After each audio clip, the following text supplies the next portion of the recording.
po nina dating Secretary Mar Rojas at Vice Presidente Jojo Marbina. Secretary Rojas, ang tanong para sa inyo. Sa inyong mga panayam, ipinagmamalaki ninyo ang mga nagawa ng daang matuwid, katulad ng pagpapatayo ng mga silid-aralan o mga classrooms, programa ng DepEd, ang Pantawid Pamilya Pilipino Program na pinamumunuan ng DSWD. Pero sa inyo namang panunungkulan bilang Secretary ng DOTC at DILG, iniuugnay at nangyari daw ang mga kapalpakan sa pangangasiwa ng MRT at sa mga umano'y mabagal na pagkilos bilang hepe ng DILG tulad nung tumama ang super bagyong Yolanda. Base sa inyong track record sa DOTC at DILG, paano po nyo patutunayan kayo ay may kakayahan maging isang epektibong presidente ng Pilipinas? Meron po kayong 90 seconds, Mr. Secretary. Salamat, Mike. Simulan natin sa DOTC. Nung ako po'y nasa DOTC, mahigit 100 kontrata sa halagang mahigit kumulang 100 bilyon ang napabid namin na walang anomalya, walang alingaw-ngaw, walang kontrobersiya. Yan nangyari lahat yan. Ports, airports, ibang mga infrastruktura na nangyayari at ginawa hanggang sa ngayon. Pangalawa, sa MRT, bakit ko tinanggihan ang proposal ng pribadong sektor na magpatuloy ang kanilang kontrata sa MRT?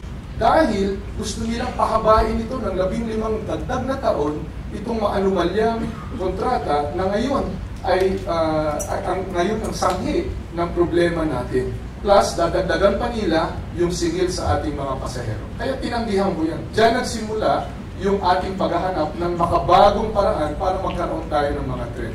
Ang mga tren ay naandyan na, parating na, at ngayon ay sa susunod na mga buwan ay mapapakinabangan na ng ating mga kababayan. Pagdating naman sa DILG, ang Yolanda ang pinakamalakas na bagyo sa kasaysayan ng mundo. Ang buong gobyerno ay naandun. Nandun ako bago, habang at pagkatapos ng bagyo. Hindi ako bumitiw hanggang nag-stabilize ang sitwasyon at hindi ako tulad ng iba na dumating ng helicopter na turista, umalis at marami na ngayong sinasabi. Maraming salamat po. Babalikan po natin si Vice President. Sangayon ba kayo sa sinabi ni Secretary? Matagal kayo naging miyembro ng gabinete, kasama niyo siya. Sige po, Mr. Vice President. Alam po ninyo, hindi ko mangyayari kung ako ang nakalagay doon sa pwesto ni Secretary Rojas. Yung bang analysis, paralysis. Ako po is decisive and effective. Hindi ako po paulit-ulit, walang desisyonan. Yung PPP, isa ka lang o dadalaw ka lang. Kailangan mo lang ibigam para magkaroon tayo ng pagpapago sa ating mga needs. Kung ako ang pinatutupunan ang Secretary Rojas dun sa pagkaka-helicopter, ba, yung helicopter, marami kong nakita. Siya, nasan mo siya? Pagkatapos sunod nito, at mangyayari lahat sa Leyte, nawala na siya. Kaya naman no, grabe ang galit sa kanila ng mga taga-Leyte dahil sa kapagpagan niya, sa pag-aawak, sa problema ng Yolanda. Secretary Rojas, meron po kayong 30 seconds pa ako. Sige po. Andun po ako 16 na araw. Hindi ko binitiwan, hindi ko kinalimutan, at hindi ko pinotoop o pinulitika ang ating mga kababayan.